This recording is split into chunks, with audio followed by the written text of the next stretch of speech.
Wait, someone has been lying to us. Okay, my friends, we're going to this. What other countries are told is American? Oh man, real talk, my friends. Every time my supermarket have America's Week, I tend to buy a lot of stuff because I thought this is the best way to get American products. Now, I'm not sure. But before I go into that, let me ask you for one thing. If you can leave a like, thank you so much. Is the best way to show support. Now, if you can subscribe, well, in that case, forget about it. You make my day. Have that in consideration.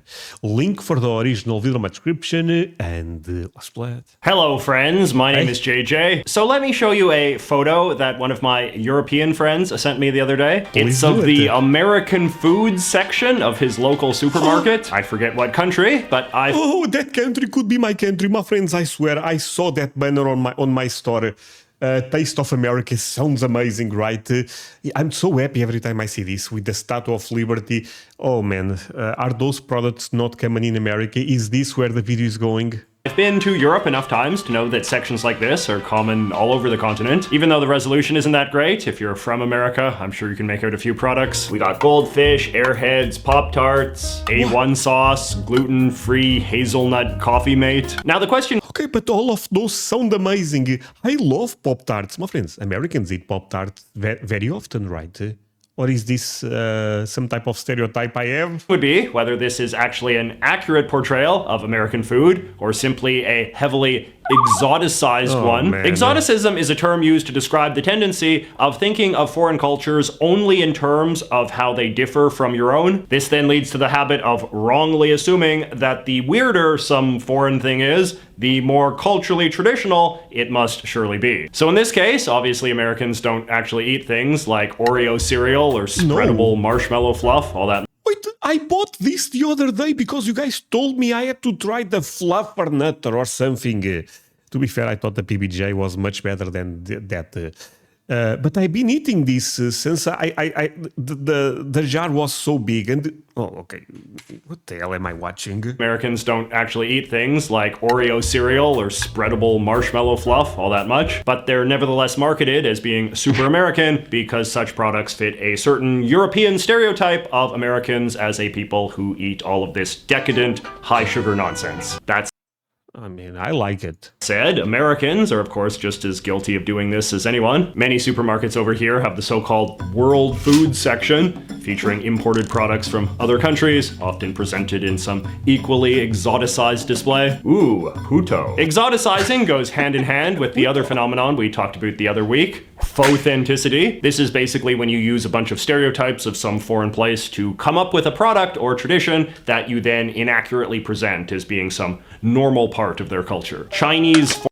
Yo, I don't like this video, my friends. This video is actually making me question a lot of things. Fortune cookies, which are not actually a thing in China, but play... I never saw that. Into a certain exotic stereotype of the Chinese as mysterious fortune tellers would be a classic example. Anyway, today I thought we would look at a few examples of faux-authentic American traditions as practiced by... Wait. Why is that? Wait. We'd look at a few examples of faux-authentic... And why we are I don't even know this word, to be fair, my friends. But why is, a apple pie here? Don't tell me apple pie is not coming in America. American traditions as practiced by non-Americans around the world, and see what they can teach us about some of the interesting ways that Americans continue to be exoticized. So I lived in Japan briefly, and while I was there, I was able to see perhaps one of the world's most infamous faux-authentic American traditions up close: fried chicken on Christmas. So Christmas is What?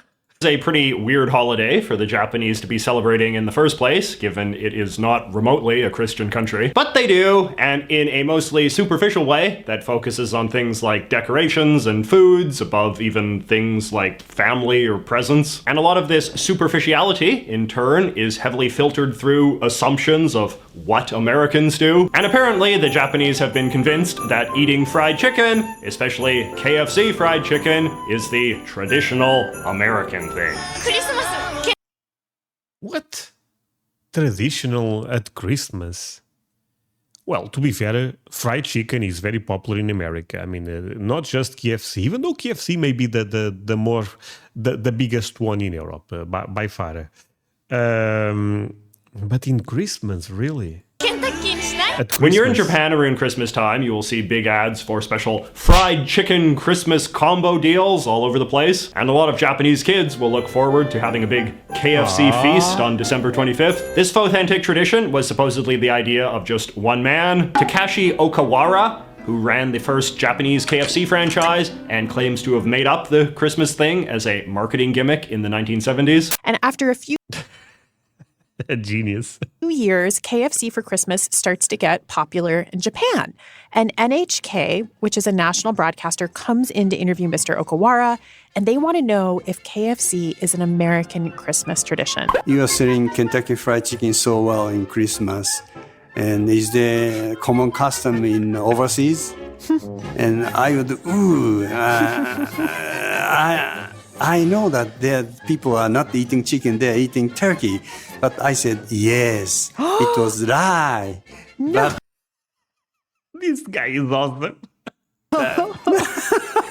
I still regret that. I found a lot of Japanese people were quite shocked when I told them that no one in America actually eats fried chicken on Christmas, and that if anything, eating fast food on Christmas would be considered a fairly trashy thing in American culture. But then again, I'm sure that a lot of Americans would also be shocked to learn that Japanese people do not eat sushi with rice on the outside. Speaking of fast food, another wild, authentic American thing. Wait, what?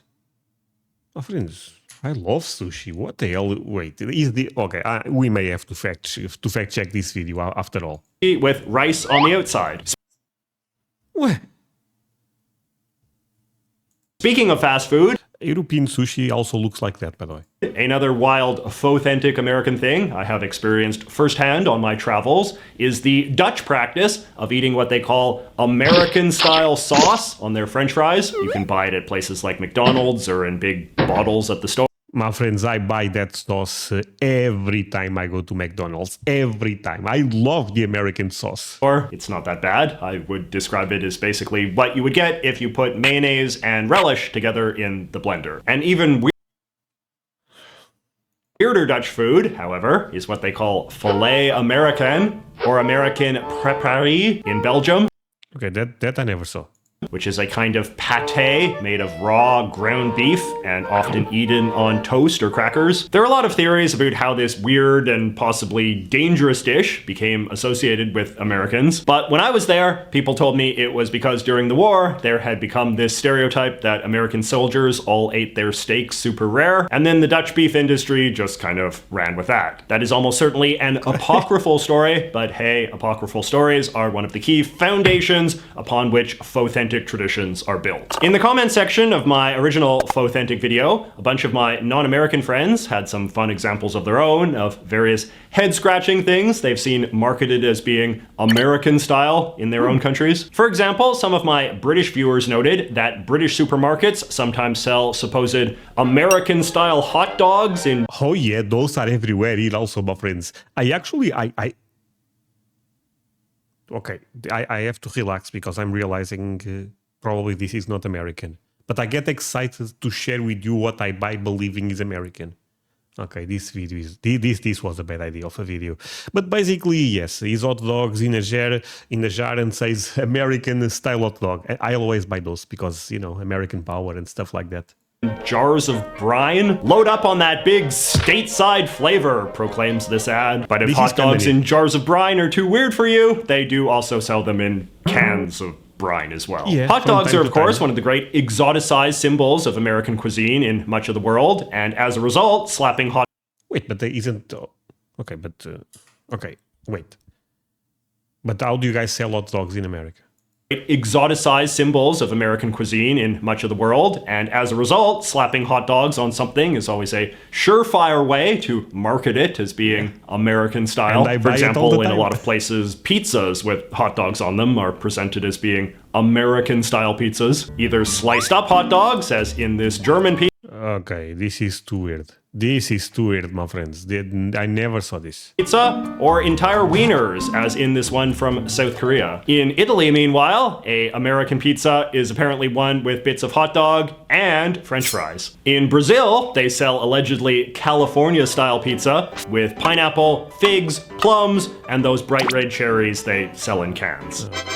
Though nothing can top this story from my friend Daniel. My friend was doing graduate work in Poland and went out to eat and saw American pizza on the menu. When she ordered it, it came out as a plain cheese pizza, and the guy brought a can of creamed corn and poured it directly onto the pizza right there at the table. Many Americans That could be pizza from the Midwest with corn. who had lived or traveled abroad were equally keen to regale me with horror stories about what other countries seem to think a traditional American-style breakfast entails. Among other things, they described being served breakfasts that included stuff like baked beans, garlic bread, potato salad, and of course, hot dogs. One guy even complained But that sounds American. about being served green orange juice in China. Talking of Asia, many of my Asian friends told me about a dish that is apparently common in many Asian countries, known as American fried rice. This evidently consists of What?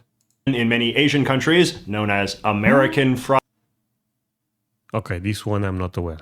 But this looks good. rice. This evidently consists of rice cooked with ketchup, corn, and raisins, accompanied by a side of various stereotypical American delicacies like hot dogs, slices of bologna, fried eggs, and chicken Could be nuggets, good. plus more ketchup. But my favorite story of a authentic American dish comes from What? my friend Camilo in Colombia. In Colombia, we have American-style hot dogs, which are enormous hot dogs with a chorizo wiener topped with melted cheese, crumbled potato chips, various sauces, and quail eggs. I was able to verify this with a photo. Camilo continues, "We named it that because of a common belief in Latin America that people in the USA eat big-size foods with a lot of toppings and all of that. You can't believe Okay, but there is some truth to that, my friends.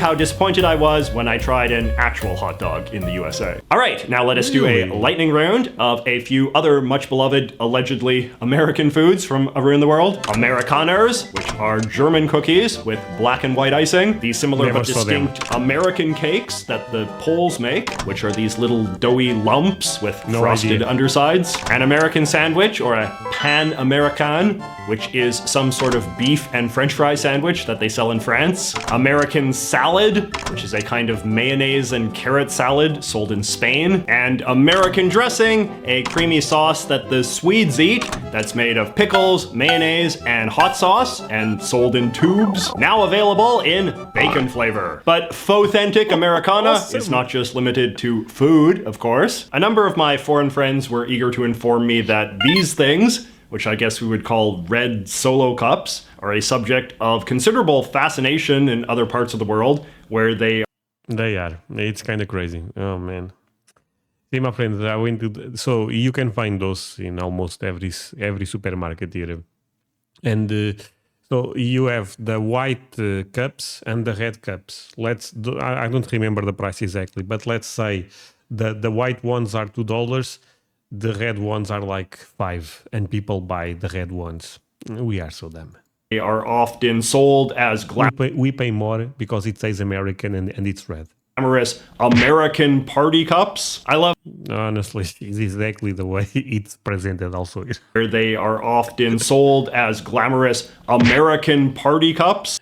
So for a long time, I thought the red, you guys had the cups, two colors, red and blue. You guys really like to split America between red and blue, to be fair. But the red was for alcohol. If you don't drink alcohol, you go with the blue.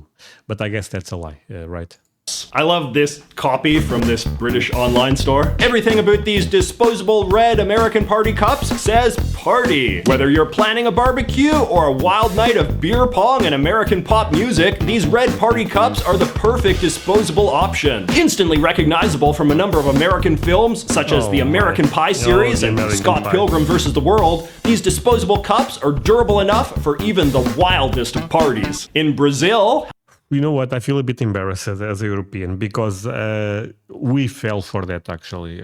However, they call a cup that looks like this an American cup. Brazilians also call placemats American sets for some reason. They have a similar situation in Italy where a placemat is known as an American tablecloth. Are placemats really that American of a thing? My friend Marcelo, meanwhile, tells me this story. I visited Chile one time, and they have stores out there called American stores. These stores are actually just thrift stores, but they call them that because they mostly have American types of clothing, such as American football jerseys, American brands, American college shirts, etc. It was pretty funny, to be honest. This reminds me of another wild story I can tell you from my time in Japan. There was this neighborhood in Tokyo called Harajuku that was known for having a lot of cool hipster fashion stores. And they would have these American fashion stores where they would sell like Tommy Hilfiger and Supreme and all of that. But in order to have the full American experience, they would employ these big black guys wearing, you know, do-rags and chains and basketball jerseys to stand out front of the stores and beckon the Japanese people to come in. But these guys were not actually African American, but rather literal African immigrants from places like Senegal or Ghana, who I assume were much cheaper to hire. And they would be trying to lure you into these stores with their cool American hip-hop slang, but spoken through these thick African accents from people who, in many cases, clearly barely understood English. Now, in Russia, there is nothing the kids love more than heading down to the old theme park and riding the American slide, which is what they call roller coasters over there, which is kind of ironic since in a lot of other European countries we call them, the Russian mountain or something. Called roller coasters Russian mountains, and the historians seem to agree that they were actually invented in Russia as well. But still, I'm sure Americans would much rather be associated with roller coasters than brass knuckles, or as the French call them, American fists. Or how about duct tape, which is called American tape in Spain. All right, now let us close Spain, with a really good summary of what is perhaps one of the best examples of a faux-authentic American phenomenon that wound up going mainstream in America itself. My friend Christopher... Okay, something, honestly, I'm surprised he's not mentioning this here, but when the fridge have two doors, we always call that American fridge. Always, you know. Even though in America you guys call that French... am I saying something stupid? But you guys have a different name for that fridge. writes, I think one example of something that is a product of a foreign country's idea of American culture that America kind of reappropriated for itself is the spaghetti western film genre. As the name suggests, the genre originated in Italy as Italian filmmakers made movies based on a largely mythical understanding of the American West. American filmmakers then began to import the style in their own films about I was aware of this. They end up recording a lot in Italy, Spain, countries like that. Isn't that movie actually, maybe I'm saying again something that is incorrect, but you know, this is, I don't fact check myself. But Clint Westwood, right? This may be the this is, okay, the name of the movie is right there. I was about to say The Good, Bad, and the Ugly, because I believe that movie was recorded in Spain, at least some part. Italy, as Italian filmmakers made movies based on a largely mythical understanding of the American West. American filmmakers then began to import the style in their own films about the American West, and it proved very popular among American filmgoers, even if its representation of the Wild West is only very loosely based on the truth. A very recent film that utilizes a lot of the spaghetti western tropes is the Quentin Tarantino film Django Unchained. The term spaghetti western is itself also quite interesting, because as we discussed in the previous video, spaghetti has become one of the most Americanized Italian foods in the US. So there is something wonderfully poetic and circular about using the name of an Americanized Italian food to describe Italianized American history. So I hope you enjoyed these two deep dives into the exciting world of faux-authentic culture. If you have any ideas of how I could stretch out this premise any further, please let me know in the comments. Don't forget to check out the first video if you haven't already, and I will... You know what? Leave me the number one if I should watch this one. This way I know you end up staying until the end. But this was a really cool video. To be fair, I feel like a lot of the things that end up appearing on that, you know, at the beginning, they are still American foods. Maybe they are, you know, a bit of stereotypes, but well, if I can get them, I will get them. That's it, my friends. Thank you so much for watching this with me. See you guys in the next one. Bye.